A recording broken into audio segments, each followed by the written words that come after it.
Chaque fin de semaine, peu importe le pays, la culture ou le niveau social, une scène presque identique se répète, comme un rituel silencieux que personne n'a vraiment enseigné, mais que tout le monde comprend instinctivement.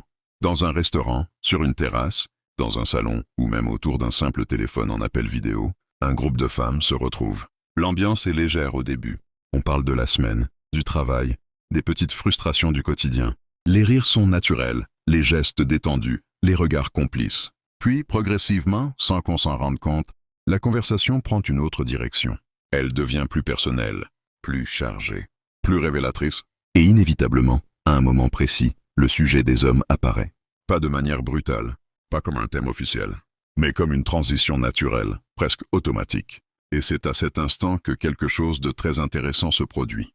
Car contrairement à ce que beaucoup d'hommes imaginent, ces discussions ne sont pas superficielles. Elles ne se limitent pas à des descriptions banales ou à des jugements rapides. Ce sont en réalité de véritables analyses, des décryptages, des tentatives de compréhension. Chaque mot, chaque geste, chaque message reçu est revisité, interprété, parfois même décortiqué en détail.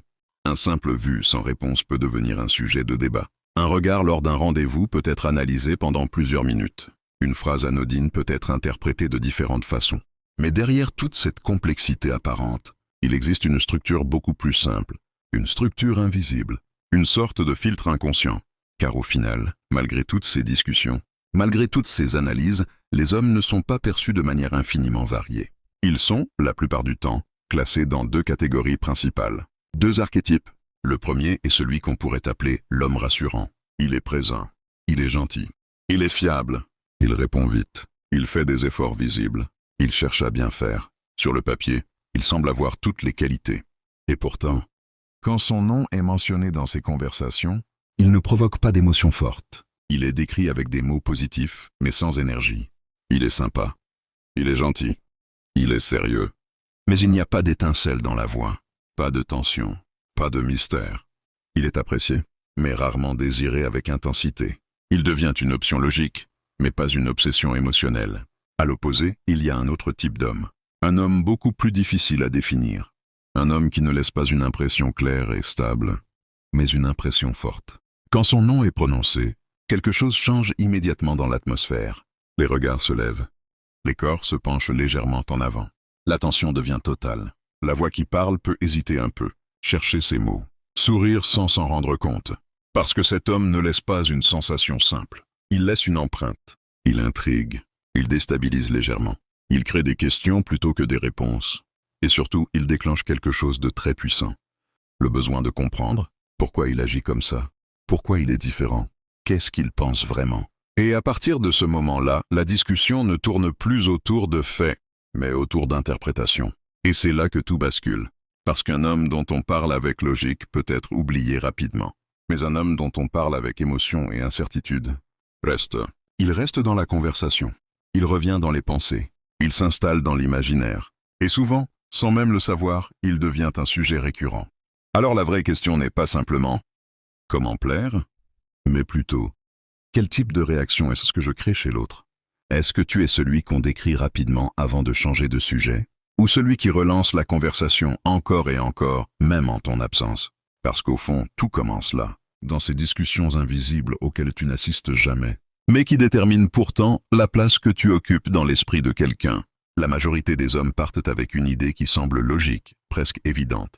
Pour marquer une femme, il faudrait en faire plus. Plus d'efforts, plus d'attention, plus de gestes impressionnants. Ils pensent qu'en donnant davantage, ils vont naturellement devenir plus importants. Alors ils organisent des sorties coûteuses, ils offrent des cadeaux, ils envoient des messages constants. Ils complimentent sans retenue, ils essaient d'être irréprochables, toujours disponibles, toujours positifs, toujours prêts à faire plaisir. Sur le papier, tout semble parfait. Et pourtant, dans la réalité, quelque chose ne fonctionne pas. Parce que cette stratégie repose sur une confusion fondamentale. Confondre valeur et effort. Faire beaucoup d'efforts ne signifie pas être perçu comme ayant de la valeur. En réalité, c'est souvent l'inverse qui se produit. Plus un homme donne sans limite, plus il devient prévisible. Et plus il devient prévisible, moins il est intéressant. Pourquoi ? Parce que l'esprit humain s'adapte très vite à ce qui est constant. Quand quelqu'un est toujours présent, toujours disponible, toujours acquis, il cesse d'être une surprise. Il devient une habitude. Et une habitude, même agréable, ne crée pas de tension émotionnelle. Elle rassure, mais elle ne marque pas. C'est pour cela qu'un homme peut faire tout bien, et malgré tout, ne laisser aucune trace forte, parce qu'il n'a pas créé d'expérience. Il a simplement rempli un rôle. Le rôle du garçon fiable, le rôle du garçon gentil, et le rôle du garçon qui assure. Mais un rôle reste interchangeable. Si quelqu'un remplit une fonction, quelqu'un d'autre peut la remplacer. Et c'est là que se trouve le vrai problème. Quand une femme parle d'un homme qui agit de cette manière, elle ne parle pas vraiment de lui. Elle parle de ce qu'il fait. Il m'a emmené dans tel endroit. Il m'a offert ça. Il est toujours là pour moi. Ce sont des faits, des descriptions, mais pas des émotions profondes. Il n'y a pas de tension dans le récit. Pas de questions. Pas d'intrigue. Et sans intrigue, il n'y a pas d'impact durable. À l'inverse, un homme marquant ne cherche pas à remplir une fonction. Il ne cherche pas à être parfait.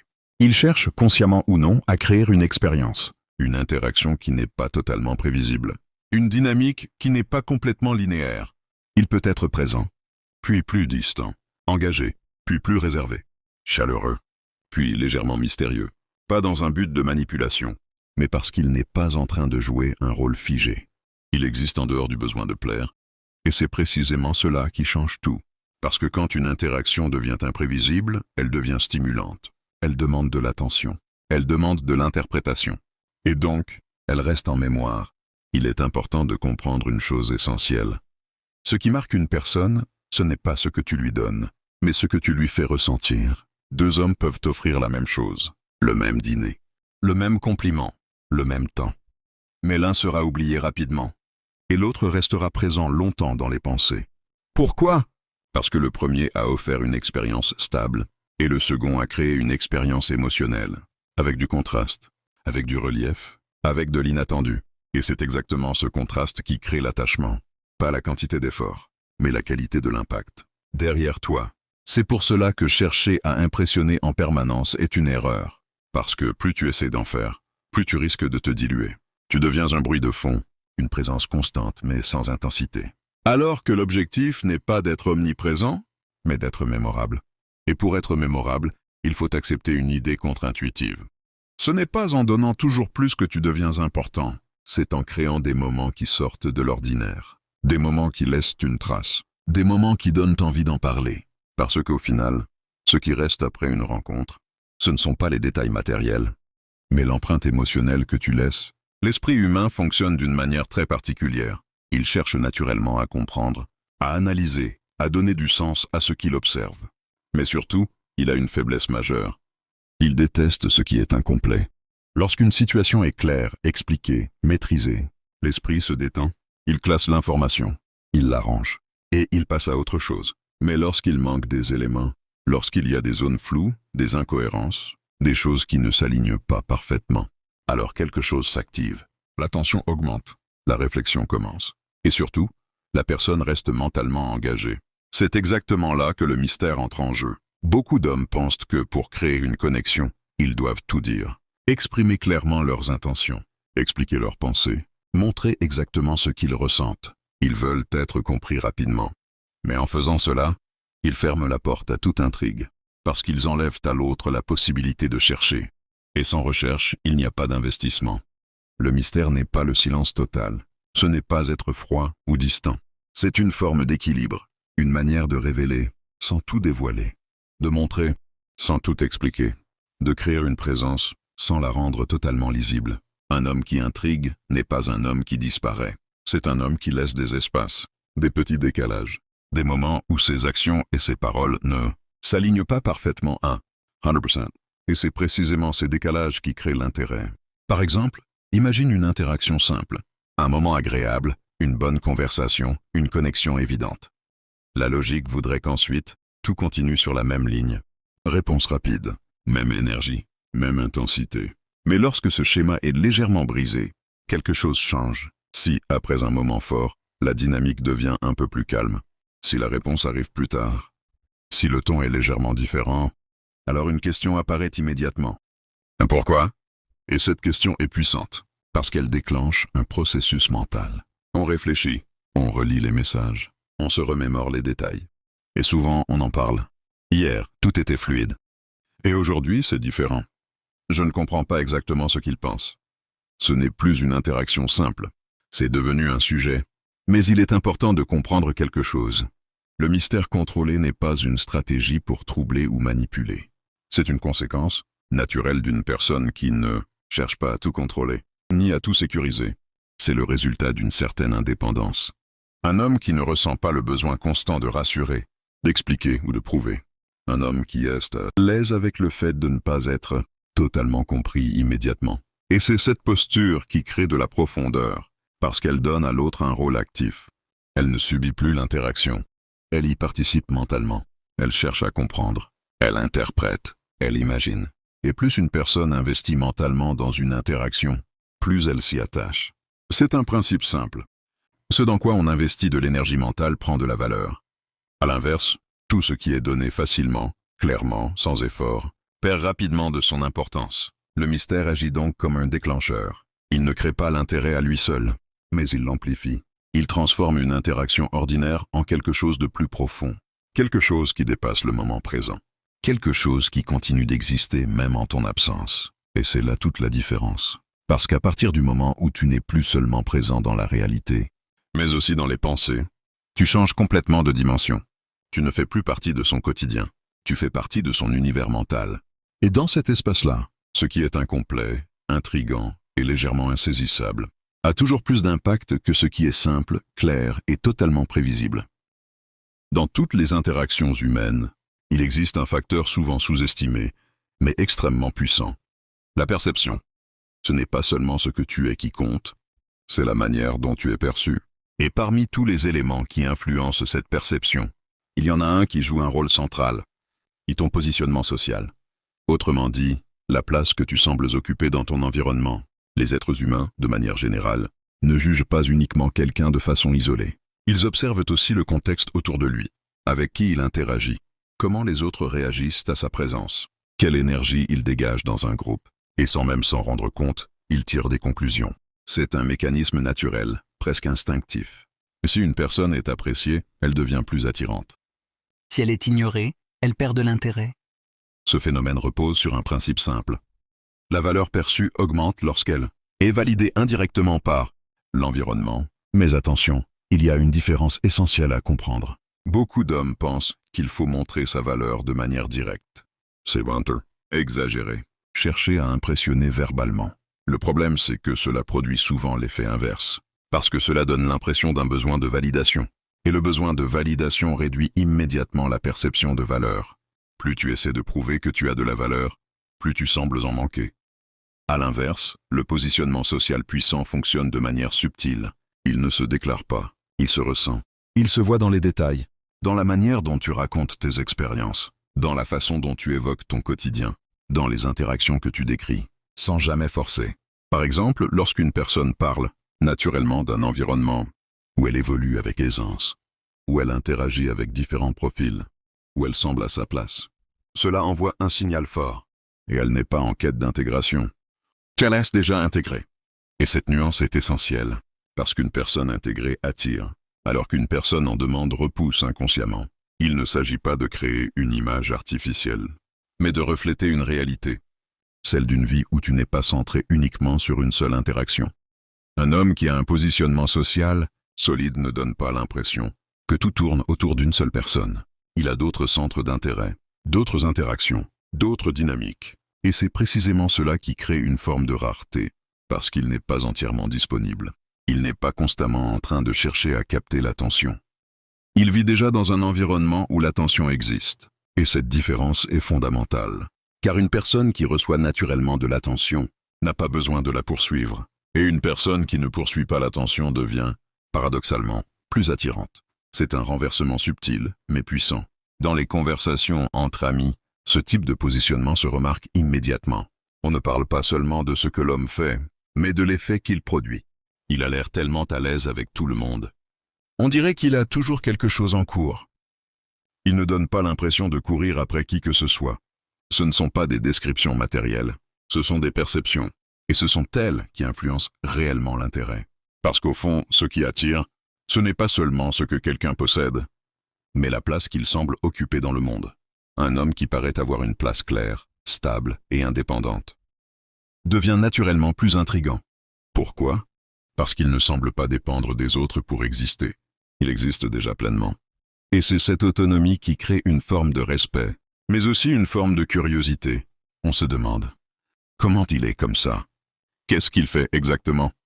Pourquoi il ne semble pas affecté comme les autres? Et encore une fois, ces questions prolongent l'intérêt. Elles maintiennent l'attention. Elles alimentent les discussions. Le positionnement social, au final, ne consiste pas à être le plus visible ou le plus bruyant. Il consiste à être perçu comme quelqu'un qui a déjà sa place. Quelqu'un qui ne cherche pas à entrer dans le jeu, mais qui joue déjà selon ses propres règles. Et c'est cette impression qui transforme une simple présence en une présence qui marque durablement.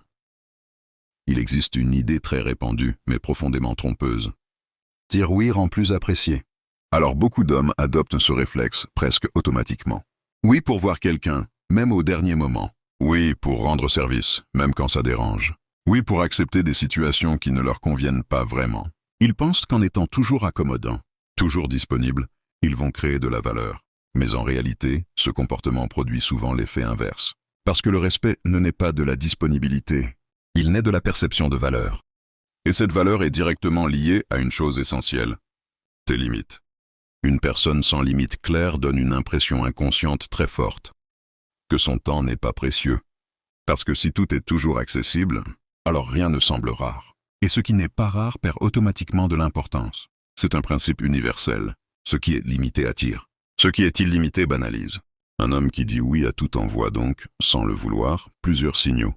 Qu'il est toujours disponible.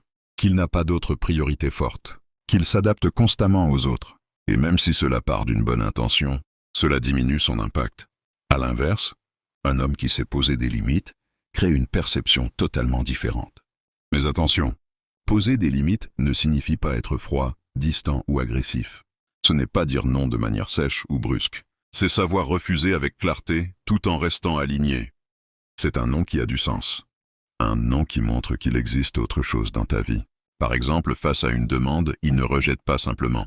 Il explique brièvement, il redirige, il propose éventuellement une alternative. Mais surtout, il ne se justifie pas excessivement. Et cette nuance change tout. Parce qu'un refus calme et assumé transmet un message puissant. Je fais des choix. Et quelqu'un qui fait des choix inspire plus de respect que quelqu'un qui accepte tout. Pourquoi? Parce que cela montre qu'il existe une hiérarchie interne, des priorités, une direction, un cadre. Et ce cadre est fondamental, car sans cadre, une interaction devient floue. Elle repose uniquement sur l'adaptation. Et une personne qui s'adapte en permanence finit par perdre sa position. À l'inverse, une personne qui garde son cadre devient plus stable, plus lisible et paradoxalement plus attirante, parce qu'elle donne un repère.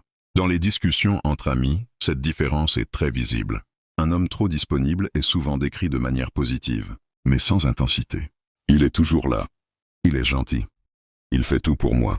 Mais ces phrases, bien que positives, ne déclenchent pas d'émotions fortes. Elles décrivent une présence, pas une valeur perçue élevée. À l'opposé, un homme qui a des limites claires suscite souvent des réactions différentes. Il est occupé. Il ne se rend pas disponible n'importe quand. On dirait qu'il a ses propres priorités. Et ces phrases, même si elles peuvent sembler neutres, créent en réalité de l'intérêt. Parce qu'elles introduisent une notion importante. L'accès n'est pas automatique. Et quand l'accès n'est pas garanti, il devient plus précieux. Mais il y a un autre élément essentiel à comprendre. Les limites ne servent pas seulement à créer de la perception. Elles servent aussi à te protéger. À protéger ton temps, ton énergie, ton équilibre. Un homme qui ne sait pas dire non finit souvent par accumuler de la frustration, parce qu'il agit contre ses propres envies. Et cette frustration, même silencieuse, finit toujours par se ressentir. À l'inverse, un homme aligné avec ses choix dégage une énergie différente, plus calme, plus stable, plus maîtrisée, et cette énergie influence directement la qualité des interactions, parce qu'elle repose sur quelque chose de solide, le respect de soi. Et le respect de soi précède toujours le respect des autres. On ne peut pas attendre d'être respecté si on ne se respecte pas soi-même dans ses décisions. Au final, poser des limites ne consiste pas à repousser les autres, mais à définir l'espace dans lequel les autres peuvent entrer. C'est créer un cadre clair. Un cadre dans lequel les interactions ont plus de valeur, plus de structure et plus d'impact. Et c'est précisément ce cadre qui transforme une simple présence en une présence respectée et remarquée. Dans la plupart des interactions humaines, il y a une illusion très répandue à penser que les gens se souviennent des faits, En réalité, ce n'est presque jamais le cas. On oublie rapidement les détails précis, les lieux exacts, les mots exacts. Mais on se souvient très longtemps d'autre chose. Ce que l'on a ressenti. Une émotion forte peut marquer pendant des jours, des semaines, parfois même des années, alors qu'un moment neutre disparaît presque instantanément. C'est pour cette raison qu'une interaction correcte ne suffit pas à créer un impact durable. Être poli, intéressant, agréable, c'est bien. Mais cela reste dans une zone stable, une zone sans relief. Et tout ce qui est sans relief devient vite oubliable. Ce qui marque, c'est le contraste. C'est la variation. C'est la capacité à faire passer une interaction d'un état à un autre. Un moment léger suivi d'un moment plus intense. Un échange sérieux suivi d'un moment plus détendu. Une proximité suivie d'un léger retrait. Ces variations créent une dynamique. Et cette dynamique maintient l'attention. Parce que l'esprit ne peut pas prédire exactement ce qui va se passer ensuite. Il reste donc engagé. Il observe. Il attend. Il s'adapte. Et plus une interaction demande de l'attention, plus elle devient importante. C'est un principe simple mais fondamental. L'intensité crée la mémoire. Mais attention, l'intensité ne signifie pas exagération. Ce n'est pas être extrême, dramatique ou instable. C'est créer des moments qui sortent légèrement de la norme. Des moments qui surprennent. Des moments qui déplacent l'émotion. Par exemple, une conversation peut être fluide et agréable. Puis soudainement, une remarque un peu différente apparaît. Pas forcément provocante, mais inattendue. Une observation plus personnelle. Une question plus profonde. Un silence légèrement plus long. Et ce simple décalage change tout. Parce qu'il rompt la monotonie. Il crée une micro-tension. Et cette tension rend le moment vivant. De la même manière, une interaction qui reste constamment au même niveau, émotionnelle finit par s'éteindre. Même si elle est positive. Parce que le cerveau s'y habitue. Elles ne cherchent pas à impressionner en permanence. Mais elles savent créer des moments distincts. Des moments qui ont une texture émotionnelle. Un début, une montée, un changement, une trace. Et cette trace est essentielle. Parce que c'est elle qui alimente les souvenirs. Et donc, les conversations après coup. Quand quelqu'un raconte une rencontre à ses amis, il ne décrit pas une suite linéaire d'événements. Il raconte des moments. Les moments qui ont fait ressentir quelque chose. À un moment, il a dit « Il y a eu un silence et je ne sais pas pourquoi, mais ça m'a marqué. » Ce sont ces fragments qui restent, pas le reste. Et plus ces fragments sont chargés émotionnellement, plus ils prennent de place dans le récit. Mais il y a un autre élément encore plus puissant. Le contraste émotionnel crée de l'intensité. Un moment agréable devient plus fort s'il est précédé d'un moment neutre.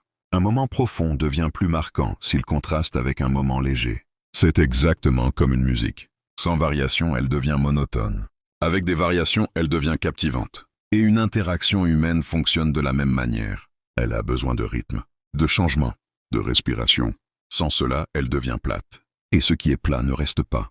Il est important de comprendre que cette intensité ne doit pas être forcée. Elle doit rester naturelle. Elle vient d'une présence réelle, d'une capacité à observer, à ressentir le moment, à ne pas toujours suivre un script prévisible, être légèrement imprévisible, mais cohérent. C'est cet équilibre qui crée une véritable présence. Une présence qui ne se contente pas d'être là, mais qui laisse une empreinte. Et au final, c'est cette empreinte qui fait toute la différence. Parce qu'une interaction peut durer 1 heure, mais une émotion peut rester beaucoup plus longtemps. Et dans toutes les relations humaines, ce sont toujours les émotions qui écrivent l'histoire, l'effet d'inachevé et la persistance mentale. Il existe un phénomène psychologique puissant, souvent invisible, mais extrêmement influent dans les relations humaines. L'esprit humain retient davantage ce qui n'est pas terminé. Lorsqu'une expérience est complète, claire, sans zone d'ombre, le cerveau la traite rapidement. Il comprend, il classe, et il passe à autre chose. Mais lorsqu'il reste un manque, une question sans réponse, une situation non résolue, une impression incomplète, alors le cerveau refuse de lâcher prise. Il revient dessus, encore et encore. C'est ce qu'on appelle l'effet d'inachevé. Et c'est l'un des mécanismes les plus puissants pour expliquer pourquoi certaines personnes restent présentes dans nos pensées, alors que d'autres disparaissent rapidement. Dans une interaction classique, beaucoup cherchent à bien faire les choses du début à la fin. Être clair, être cohérent, donner des réponses, rassurer. Tout est propre, tout est fluide, tout est terminé. Mais justement, tout est terminé. Et une fois terminé, il ne reste plus rien à explorer, plus rien à analyser, plus rien à imaginer. À l'inverse, lorsqu'une interaction laisse des éléments ouverts, elle continue d'exister après coup. Elle dépasse le moment présent. Par exemple, une conversation où tout est dit, tout est expliqué, tout est compris, se ferme naturellement. mais une conversation où certaines choses restent en suspens, où certaines intentions ne sont pas totalement claires, où certaines réactions sont légèrement inattendues. Reste active, parce qu'elle génère des questions. Ah, qu'est-ce que ça voulait dire? Pourquoi il a réagi comme ça? Est-ce que j'ai mal interprété? Et ces questions ont une particularité. Elles ne se résolvent pas immédiatement. Elles tournent, elles reviennent, elles s'installent, et souvent elles dépassent même la personne concernée. Elles deviennent un sujet de discussion, un échange, une analyse collective.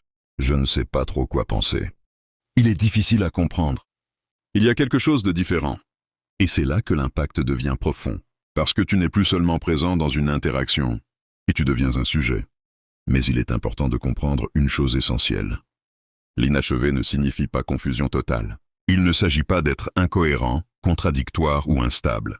Il s'agit de laisser des espaces, des zones où tout n'est pas immédiatement défini. Un équilibre entre clarté et mystère. Trop de clarté tue l'intérêt. Trop de flou crée du rejet. Mais entre les deux, il existe une zone puissante. Une zone où l'esprit reste engagé. Une zone où l'interaction continue de vivre après sa fin. C'est exactement cette zone qui crée la persistance mentale. Un homme dont tout est clair et facile à comprendre, donc facile à oublier. Un homme dont tout est flou et difficile à suivre, donc facile à éviter. Mais un homme qui mélange lisibilité et zone d'ombre devient difficile à ignorer. Parce qu'il ne peut pas être classé rapidement. Et ce qui ne peut pas être classé reste actif. C'est pour cela que certaines conversations durent quelques minutes, alors que d'autres peuvent durer des heures. La différence ne vient pas du temps passé ensemble, mais de ce qui reste après. Dans un cas, tout est résolu. Dans l'autre, tout commence. Mais il y a un dernier point fondamental à comprendre. Ce que l'on essaie de comprendre prend de la valeur. Plus une personne investit du temps et de l'énergie mentale à analyser une situation, plus cette situation devient importante pour elle. C'est un mécanisme naturel. On valorise ce dans quoi on investit. Et donc, une interaction qui demande de la réflexion devient plus significative qu'une interaction qui ne demande aucun effort. Au final, l'effet d'inachevé n'est pas une technique, c'est une conséquence. La conséquence d'une interaction qui ne cherche pas à tout contrôler, à tout sécuriser, à tout conclure immédiatement. C'est une interaction qui accepte de laisser respirer le moment, qui accepte de ne pas tout fermer, qui laisse de la place à l'interprétation. Et c'est cette place qui permet à l'autre de s'impliquer, de réfléchir, d'imaginer, de revenir. Parce qu'une interaction ne s'arrête jamais vraiment au moment où elle se termine. Elle continue. Dans la mémoire, dans les pensées, dans les discussions. Et c'est précisément là que se joue la différence entre une présence passagère et une présence qui marque durablement. Conclusion. De la compréhension à la transformation. À travers tout ce qui a été développé, une idée centrale se dégage clairement.